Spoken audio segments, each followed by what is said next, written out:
आइए आज हम लोग स्टडी करेंगे उदाहरण 4.12।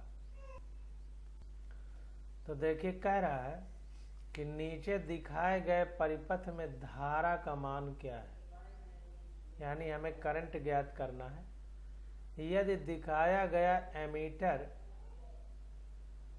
ए विकल्प दिया है जिसमें गैल्वेनोमीटर का रेजिस्टेंस यानी प्रतिरोध 60 ओम है, बी में कह रहा है भाग ए में बताया गया गैल्वेनोमीटर ही है, परंतु इसको आर शंट बराबर 0.02 ओम का शंट प्रतिरोध लगाकर एमीटर में परिवर्तित किया गया है।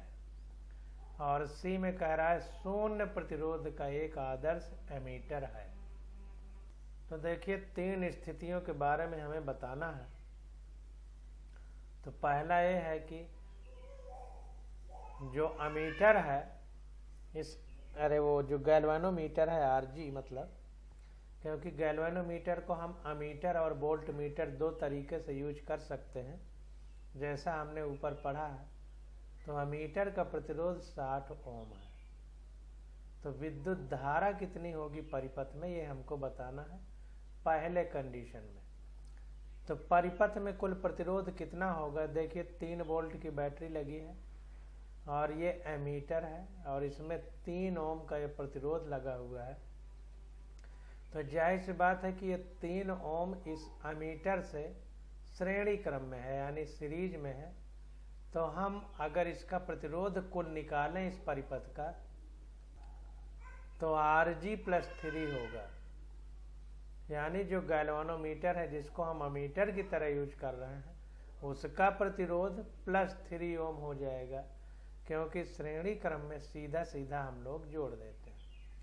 तो ये Rg+3 बराबर 63 ओम हो गया, क्योंकि गैल्वेनोमीटर का प्रतिरोध 60 ओम है जो यहाँ पर होगा और ये 3 ओम लगा है तो 63 हो गया।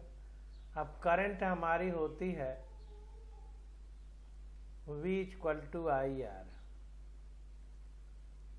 तो I बराबर हो जाएगा V/R।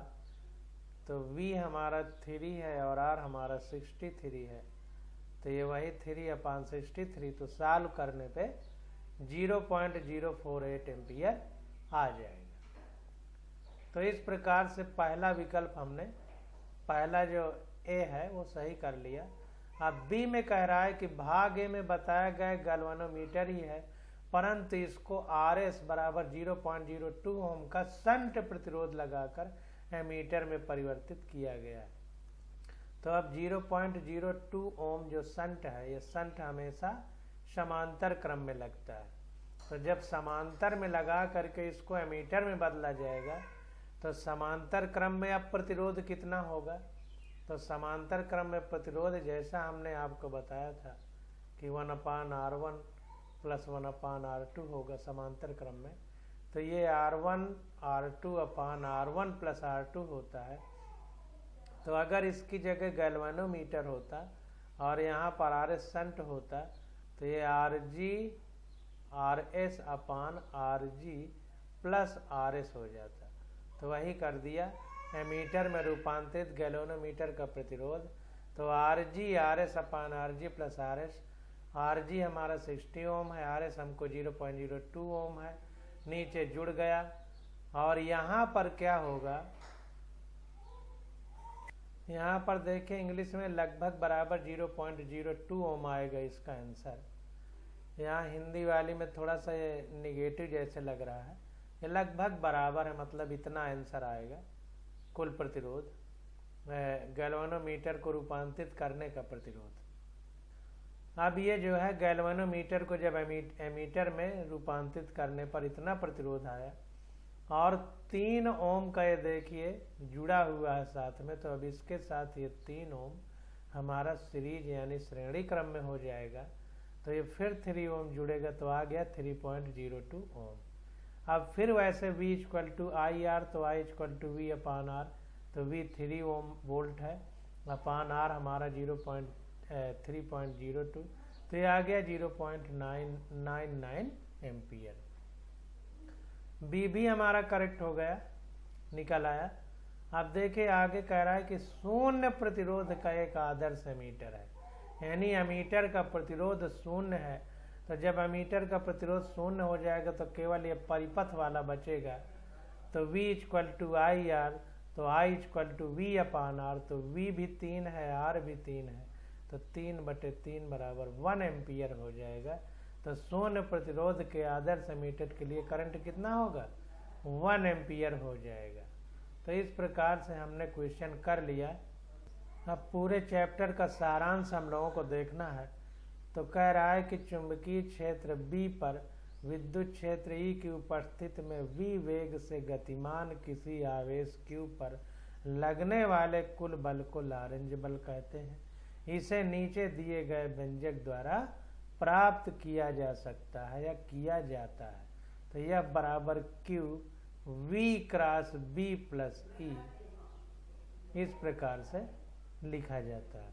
यहाँ पर चुंबकीय क्षेत्र Q V cross B V के अभिलंबवत है तथा किया गया कार्य शून्य है। तो यहाँ पर ध्यान देना है कि V क्रॉस B, ये V क्रॉस B में चुंबकीय क्षेत्र Q V cross B V के अभिलंबवत है। तो जो चुंबकीय क्षेत्र है हमारा, यहाँ पर V क्रॉस जो B है, एक ही तल में एक दूसरे से 90 डिग्री के कोण पर होते हैं। ये हमने वेक्टर वाले चैप्टर में बहुत अच्छे से पढ़ा है।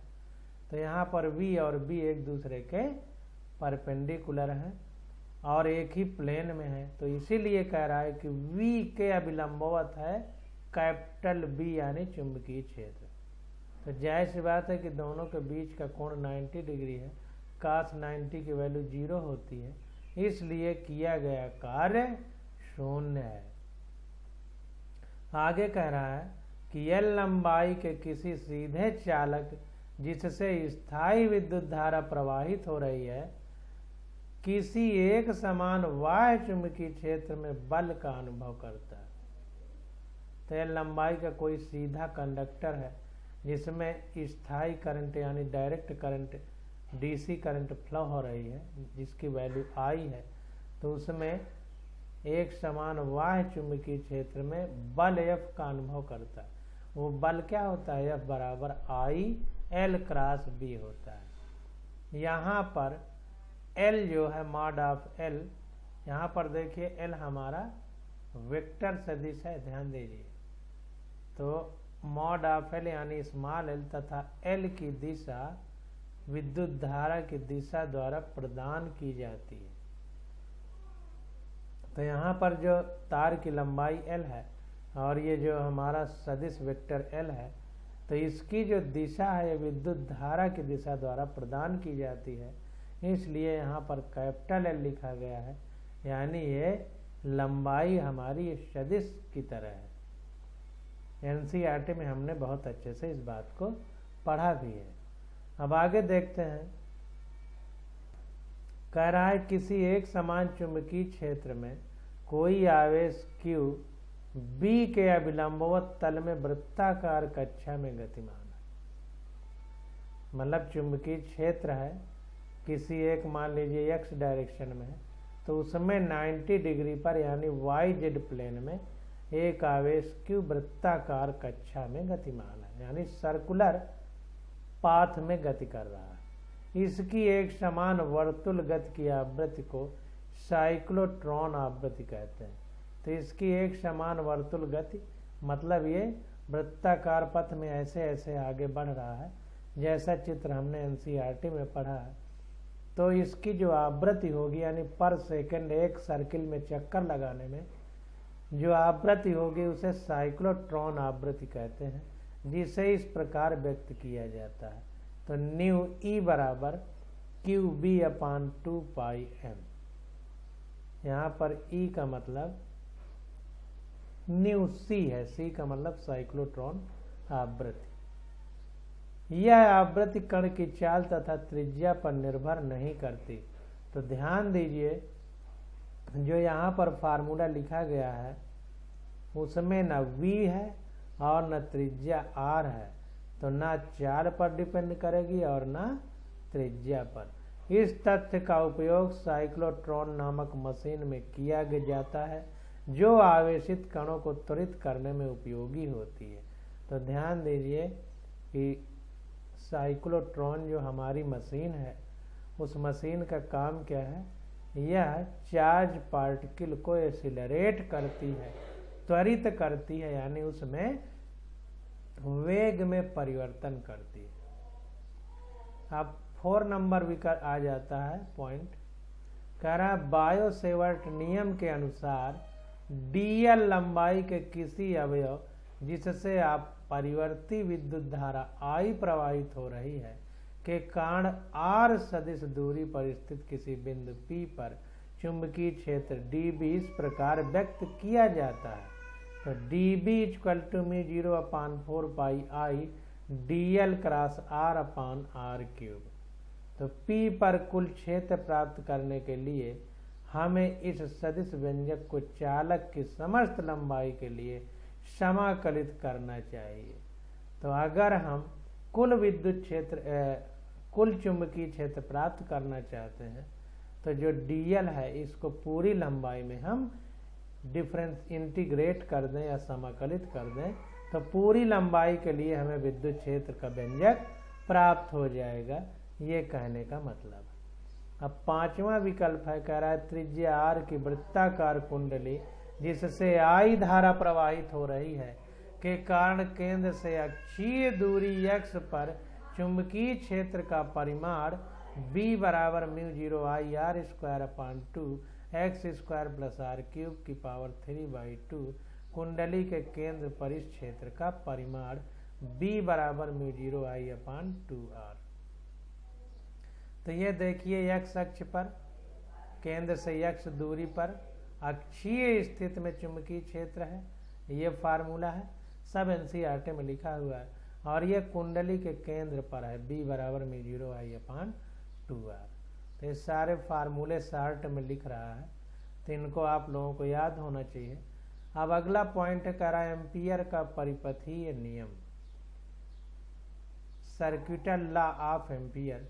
तो मान लीजिए कोई खुला पृष्ठ यस किसी पास C द्वारा परिबद्ध है, तब एम्पियर के नियम के अनुसार किसी बंद पाथ के लिए, ये इस तरह बना दे सर्किल, तो बंद पाथ के लिए यानी क्लोज सर्किट के लिए इंटीग्रेशन का चिन्ह बना दिया है। B.dl = μ0I, जहां I पृष्ठ यस से प्रवाहित धारा है, विद्युत धारा है। I का चिन्ह दक्षिण हस्त नियम द्वारा निर्धारित किया जाता है। हमने यहाँ इस नियम के सरलीकृत रूप पर चर्चा की है। यदि B बंद वक्र की परिधि L के हर बिंदु पर स्पर्शी के अनुदिश निर्दिष्ट है, यानी स्पर्श रेखा की दिशा में B है, L लंबाई के किसी L परिधि अगर हो किसी सर्किल की, तो कह रहा है कि तथा परिधि के अनुदिश इसका परिमाण नियत है, तो BL =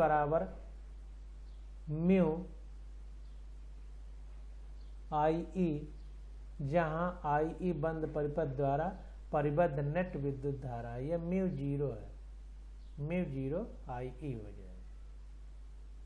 तो इस प्रकार से जो एनसीईआरटी में दिया है उसी को शार्ट में लिखता जा रहा है। अब पॉइंट नंबर 7 देखते हैं, कह रहा है किसी लंबे सीधे तार जिससे I विद्युत धारा प्रवाहित हो रही है से R दूरी पर स्थित किसी बिंदु पर चुंबकीय क्षेत्र का परिमाण क्या होगा? लंबे सीधे तार के लिए है B = μ0I/2πr। क्षेत्र रेखाएं तार के साथ संकेंद्रित वृत्त होती है। तो जो मैग्नेटिक फील्ड लाइंस हैं वो तार के साथ संकेंद्रित यानी कॉन्सेंट्रिक सर्किल की तरह होती हैं। तो ये सीधे लंबे वायर के लिए है। तो ध्यान दीजिए, वृत्ताकार कुंडली के लिए, सीधे लंबे तार के लिए, सब में अलग अलग प्रकार से विद्युत क्षेत्र का फार्मूला है। इसमें कोई कन्फ्यूजन ना हो, इसलिए इनको एक जगह लिख करके अच्छे से याद कर लेना। अगला पॉइंट है, कह रहा है किसी लंबी परिनालिका जिससे I विद्युत धारा प्रवाहित हो रही है। अब देखिए सोलिनॉइड के लिए है कि भीतर चुंबकीय क्षेत्र B का परिमाण B = μ0 NI होता है, जहाँ n परिनालिका की प्रति एकांक लंबाई में फेरों की संख्या है। ध्यान दीजिए, प्रति एकांक लंबाई में फेरों की संख्या n है, पूरी लंबाई में नहीं। यहाँ पर गलती हो जाती है तो इसको ध्यान देना। समांतर विद्युत धाराएं आकर्षित तथा प्रति समांतर विद्युत धाराएं प्रतिकर्षित करती हैं, एनसीईआरटी में अच्छे से देख लिया। बहुत पास लिपटे n फेरों तथा a क्षेत्रफल के समतलीय पास जिससे विद्युत धारा I में प्रवाहित हो रही है का एक चुंबकीय आघूर्ण m होता है। यहाँ पर m बराबर NIA तथा m चुंबकीय आघूर्ण मतलब मैग्नेटिक मोमेंट तथा m की दिशा दक्षिण हस्त अंगुष्ठ नियम से निर्धारित होती है। तो ध्यान दीजिए, m की दिशा भी हम दक्षिण हस्त अंगुष्ठ नियम की सहायता से निर्धारित कर सकते। इस नियम के अनुसार अपने दाएं हाथ की हथेली को इस प्रकार पास के अनुदिश मोड़िए कि उंगलियां विद्युत धारा की दिशा में संकेत करें, तो बाहर की ओर खींचा अंगूठा m और a की दिशा बताता है।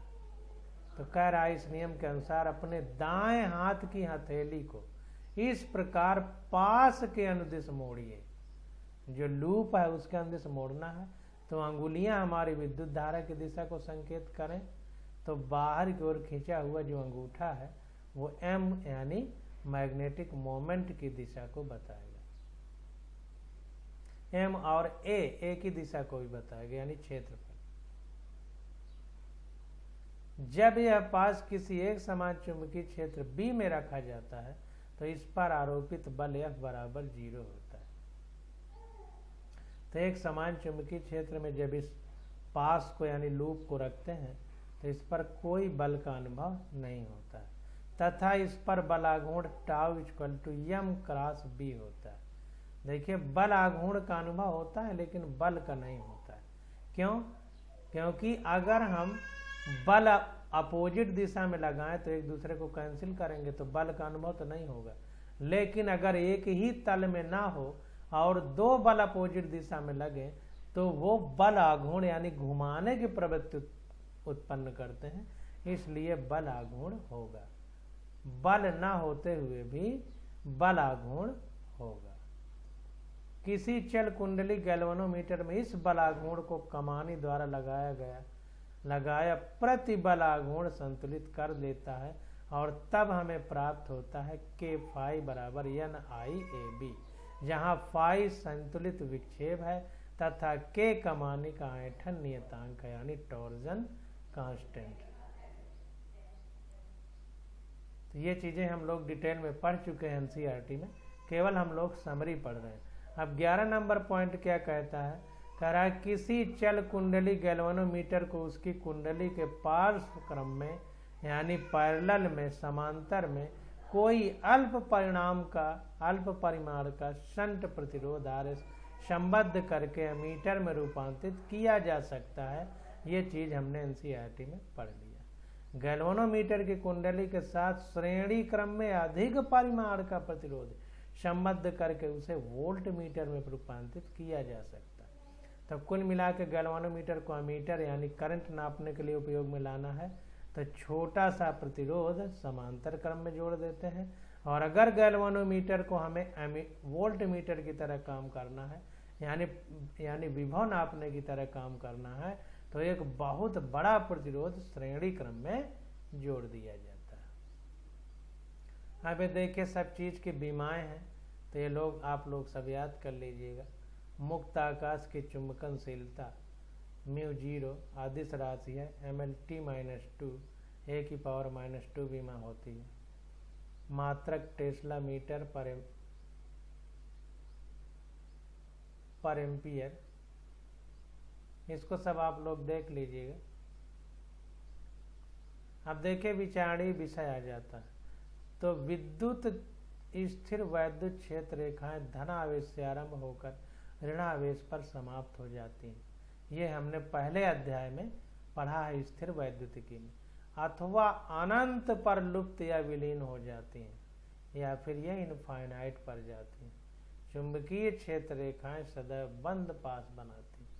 तो जो हमारी मैग्नेटिक फील्ड लाइंस हैं वो हमेशा क्लोज लूप बनाती हैं, जबकि इलेक्ट्रिक फील्ड लाइंस जो है पॉजिटिव चार्ज से आरंभ होती हैं और निगेटिव चार्ज में समाप्त हो जाती हैं, या फिर यूँ कहें कि अनंत पर लुप्त या विलीन हो जाती हैं, बहुत इनफाइनाइट तक जाती हैं। इस अध्याय में वर्णित विचार केवल अपरिवर्तित विद्युत धाराओं जो समय के साथ परिवर्तित नहीं होती के लिए ही लागू है। तो यहाँ पर केवल अपरिवर्तित विद्युत धाराओं के विषय में चर्चा हो रही है। समय के साथ परिवर्तित होने वाली विद्युत धाराओं के लिए न्यूटन का तीसरा नियम वैद्युत चुंबकीय क्षेत्र के संवेग का संज्ञान करने पर ही वैध होता है। तो समय के साथ परिवर्तित होने वाली जो विद्युत धाराएं हैं के लिए न्यूटन का जो तीसरा नियम है, क्रिया प्रतिक्रिया का नियम, वैद्युत चुंबकीय क्षेत्र के संवेग का संज्ञान करने पर ही वैध होता है। तो केवल हम वैद्युत चुंबकीय क्षेत्र में अगर संवेग यानी मोमेंटम की बात करें तभी वैध होता है, बाकी जगह वैध नहीं होता। लॉरेंज बल के समीकरण का स्मरण कीजिए। F बराबर Q V cross B plus E। वेग निर्भर इस बल ने कुछ महानतम वैज्ञानिक विचारकों का ध्यान आकर्षित किया। यदि कोई प्रेक्षक एक ऐसे फ्रेम में पहुंच जाए, प्रेक्षक का मतलब प्रेक्षण करने वाला, देखने वाला, जैसे कोई मकान बन रहा है, हम बाहर खड़े होकर के देखें, उसकी समीक्षा करें तो हम प्रेक्षक हो जाएंगे। तो वही कह रहा है कि यदि कोई प्रेक्षक एक ऐसे फ्रेम में पहुंच जाए जहां उसका क्षणिक वेग v हो। अब मान लीजिए हम बाहर खड़े हैं लेकिन किसी गाड़ी में खड़े हों और वो गाड़ी चल रही हो, तो कुल मिला के हमारा क्षणिक वेग v हो, तो बल का चुंबकीय भाग शून्य हो जाता है। तो जो बल का चुंबकीय भाग है यानी मैग्नेटिक पार्ट है वो शून्य हो जाता है। तब आवेशित कण की गति यह मानकर समझाई जा सकती है कि इस नए फ्रेम में एक उचित विद्युत क्षेत्र विद्यमान है। इस यांत्रिकी के विस्तार में हम नहीं जाएंगे, कुल मिला के अब इतना डिटेल में नहीं जाना है, इसके विषय में आप आगे की कक्षाओं में पढ़ेंगे। लेकिन इस बात पर हम जोर देना चाहेंगे कि इस विरोधाभास का समाधान इस तथ्य में निहित है कि विद्युत और चुंबकत्व एक दूसरे से जुड़े हुए प्रक्रम हैं। विद्युत चुंबकत्व और लॉरेंज बल का व्यंजक प्रकृति में किसी सार्वभौम वरीय संदर्भ फ्रेम में अंतर्निहित नहीं है। तो कुल मिलाकर के सार्वभौम वरीय संदर्भ में फ्रेम में अंतर्निहित है, नहीं है हमारा लॉरेंज बल का व्यंजक यानी विद्युत चुंबकीय। तो इतना गहराई तक ज़्यादा ध्यान देने की जरूरत नहीं है। एम्पियर का परिपथीय नियम बायो-सेवर्ट नियम से अलग नहीं है, यह बायो-सेवर्ट नियम से व्युत्पन्न किया जा सकता है। इसका बायो-सेवर्ट नियम से वैसा ही संबंध है जैसा कि गाउस नियम का कूलाम नियम से। तो इसको एनसीईआरटी में हम अच्छे से पढ़ चुके हैं। अब आ जाता है अभ्यास के अंतर दिए गए क्वेश्चन। तो इसकी स्टडी हम लोग अगले लेक्चर में करेंगे। आज बस यही।